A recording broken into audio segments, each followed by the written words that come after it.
The topic for this week is best practices for prompting LLMs. Once again, what I mean by that is folks that are using ChatGPT and Claude, say, day to day as consumers. I don't mean the back end side of things. I know, I'll just tell you quickly, the motivation for this is that we use these tools all day, every day for brainstorming, for helping to draft really specific pieces of copy for our site, etc.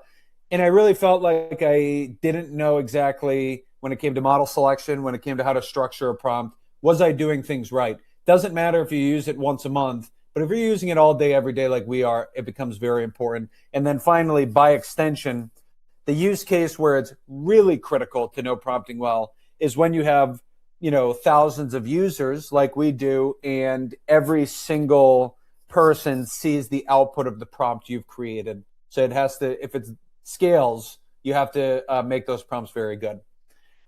Just a quick take of mine, my opinion, based on using these tools, again, all day, every day, in research context, in product development context, in business operations context.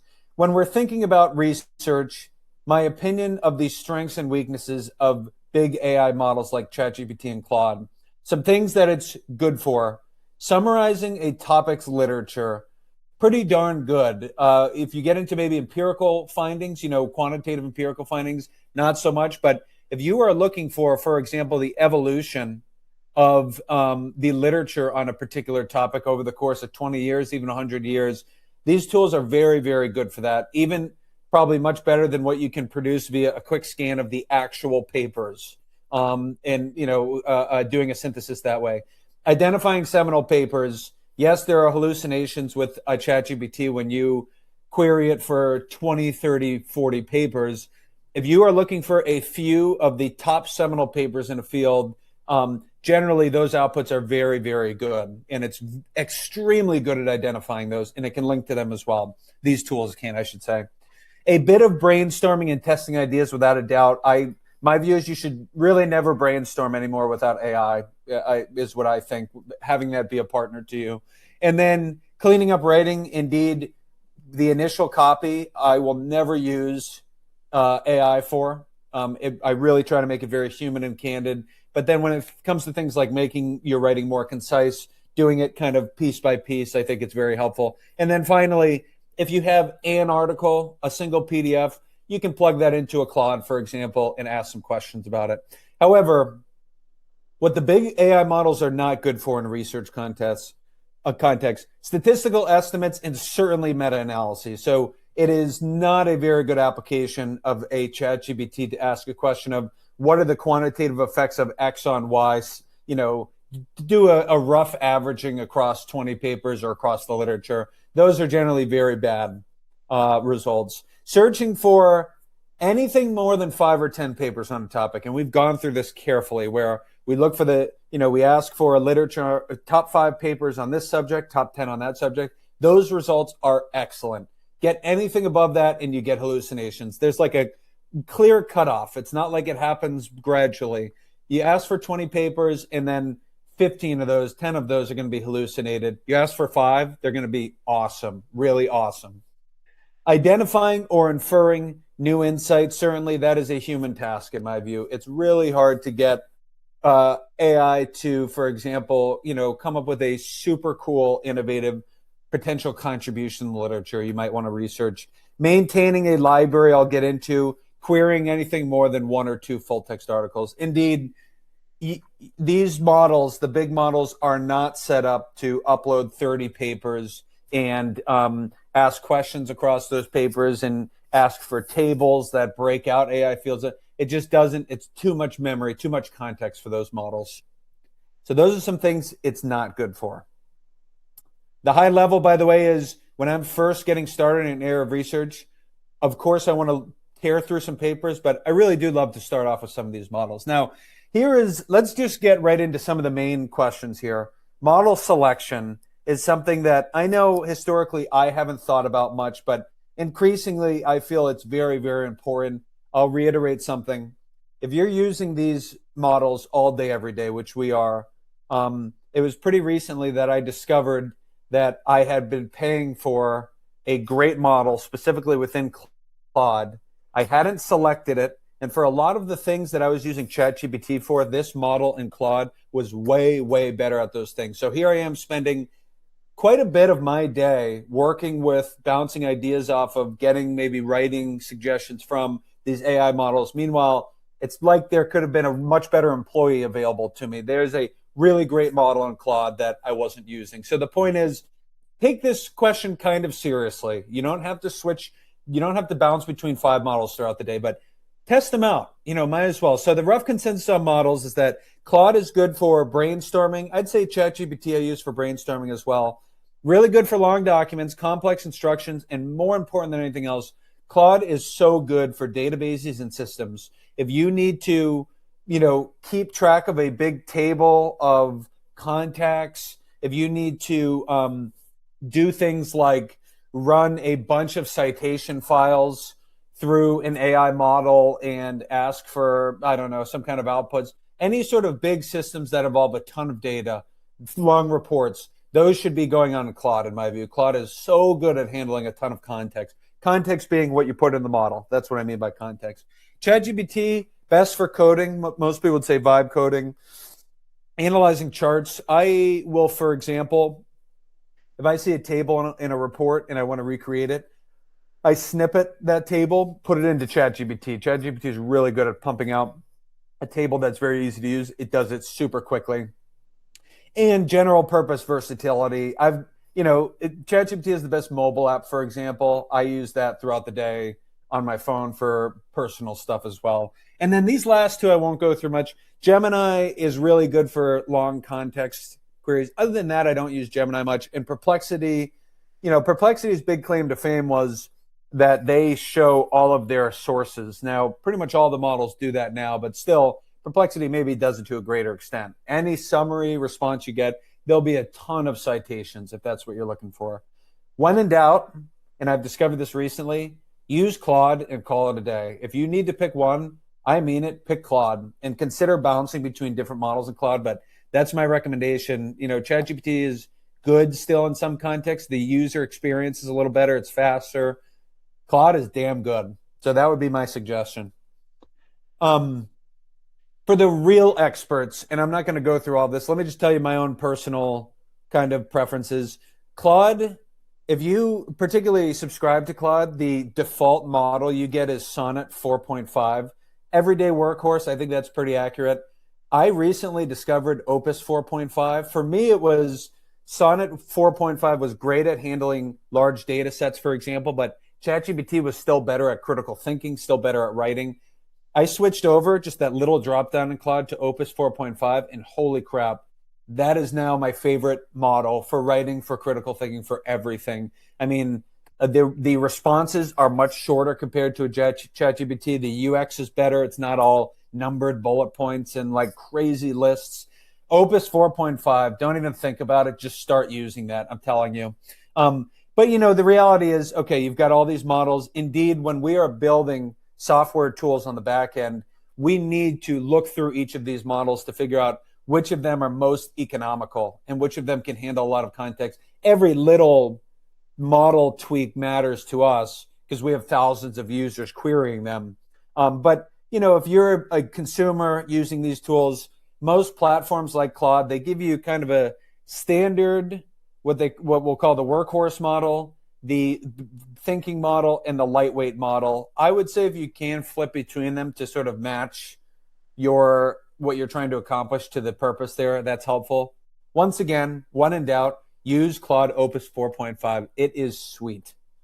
So that's my quick thing on model selection. Now, I was really curious to know if there are significant differences between them. Pretty much every Friday lab, I try to do some kind of quick data analysis exercise. So this is this week's. I went through and plugged the same query across 3 different models, which are the standard ones in these platforms. I use ChatGPT, Claude, Google, Gemini. I was just really curious again to see the differences. I had never, compared them directly, and I thought that would be interesting. So here was the kind of query I put in. Summarize in 3 sentences findings from the prior literature on the effects of tariffs on international trade. And without actually, I can send you this. I have the Word documents, outputs. But without even doing that, I'll just tell you the outcome here. And what's interesting is I always try to do a data analysis like this and actually use the models themselves, anonymize the results, check them in the models, and then come up with my own interpretation as well. What I'll say is, in response to that question, Claude got the #1 spot in 4 of the 6 rankings here.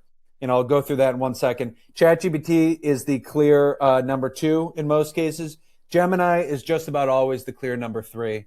I'll just tell you the high level kind of results, which is that, Claude, I think, explained in very concise language the results of that research question, and it also covered off on some of the nuances very effectively as well. ChatGPT did so, but less effectively. Gemini is written really for a popular audience. It was not really written in a way that's helpful for academics. On top of it, there were some key caveats to that question that Gemini just didn't cover. Maybe an example of a caveat is in the case of tariffs, for example, a key caveat and something covered in a ton of literature, I know from my experience studying this stuff, is that you can't ignore the effects of the retaliatory tariff. So it's not just about the direct effects of tariffs on maybe international trade, which was the question. You also have to think about, in almost all papers study, retaliation and how that also affects trade, prices, etc. That wasn't covered in Gemini. So take this with a grain of salt. Now, here's why Claude got #2 in my ranking and ChatGPT got #1. Claude was written much more effectively. I like the writing better. I like how it was presented. There was one issue, and that is that Claude gave me an empirical result, a quantitative result, and didn't cite it. And so it said something like 1% increase in tariffs equals somewhere between a 1% to 2% decrease in trade volumes. To be fair, when I asked it to clarify, Claude responded with, apologies, that was a generalization. The reality is there's a much broader distribution. Here are 4 great studies that show this empirically. It called out the findings in those studies, and it was accurate. I jumped into the studies. However, again, that's why it lost the point in my book is you wouldn't call it a hallucination, but it kind of was a little bit too confident in pumping out that quantitative result. Having said that, this was one test. If I'm asking that question and I'm starting a big research project and trying to figure out, give me an explanation of the last 30 years of research on this topic and maybe the 3 to 4 big evolutions in the literature that you've seen, I would probably query both. I would do ChatGPT and Claude and read through them both fully. So that's my kind of recommendation. Now, that's let's say model selection, and it's very important, obviously. Some of this is look and feel. You've got to do it yourself. In terms of techniques for structuring queries, that's something I've thought about a lot.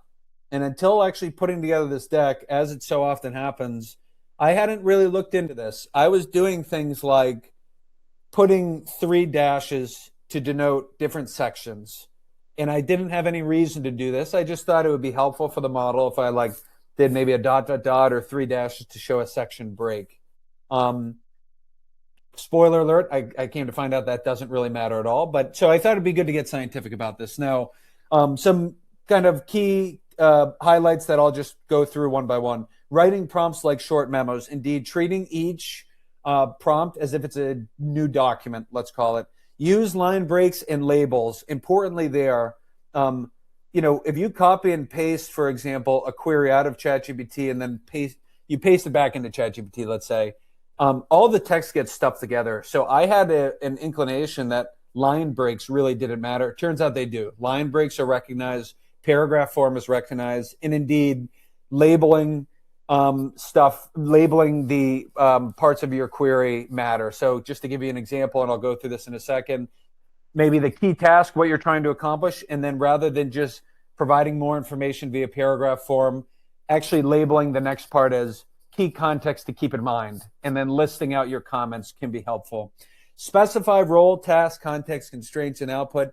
Best case scenario, I do go through a frequently asked questions section. Specifying role is mentioned in every best practices document out there. Turns out it's not all that important.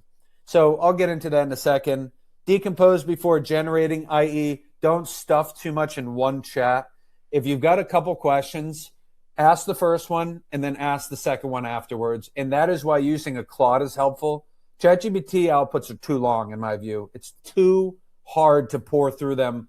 Claude is very good at, for example, bolding the most important section, writing in short form. You can really get better at prompting if you're going to use something like Claude.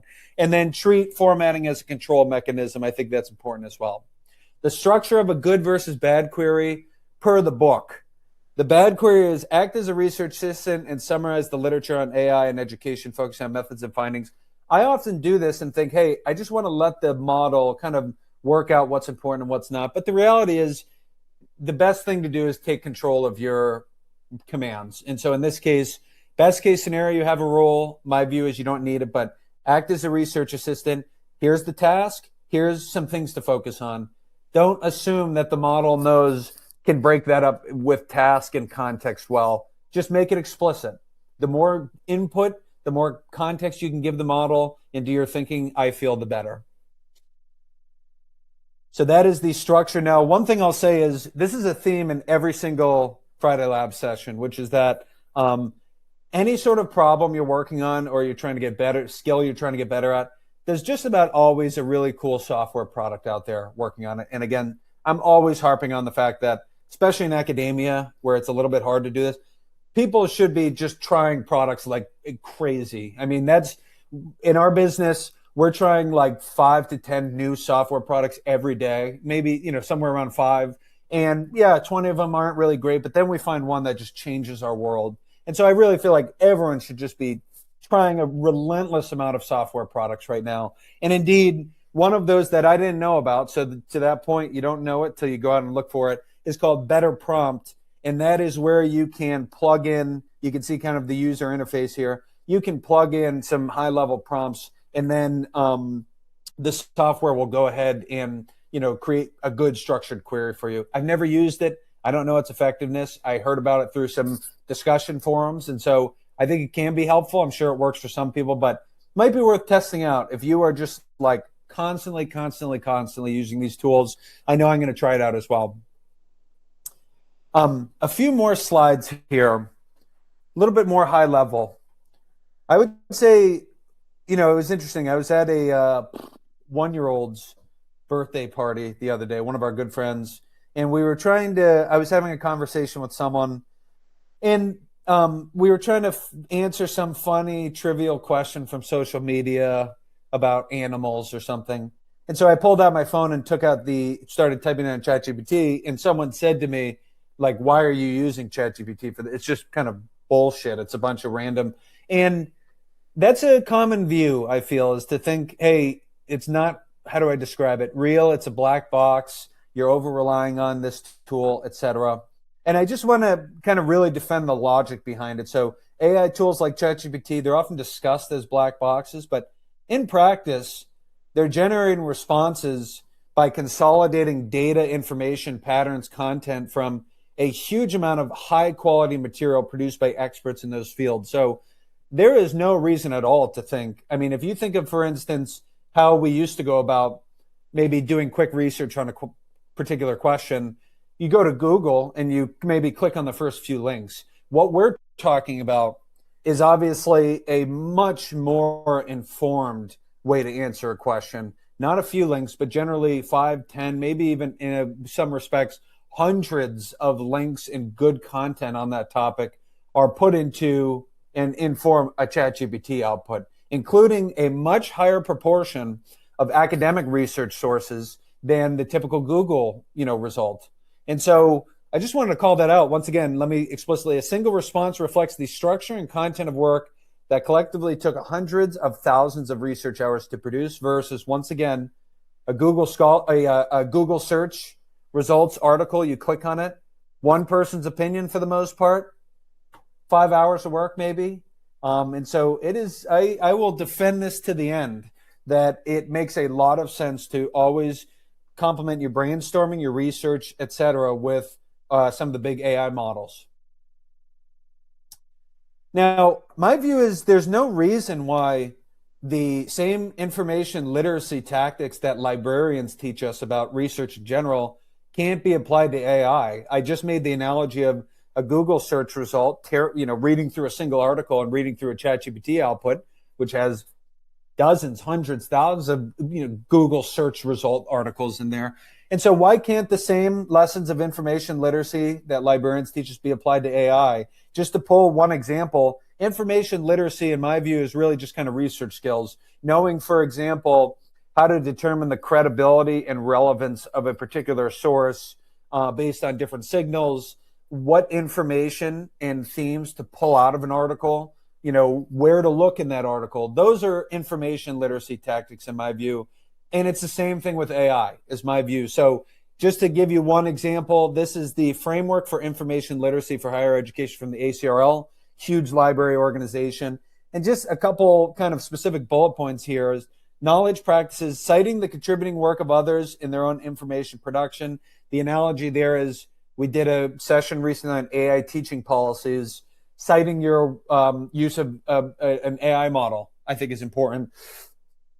Critically evaluating the contributions made by others. That's, again, you could say it's not others, that's fine. You can define what's others and what's not, but the things coming out of AI models, you should critically evaluate those data points, just like you critically evaluate any article, any academic paper, etc.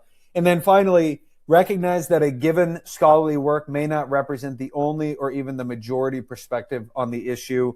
Same exact thing. If you're asking, a big AI model to tell you about the literature on a topic, that is only one perspective, i.e., for serious researchers, you need to be going and doing full text reviews yourself, but there's no reason that can't be one of your data points.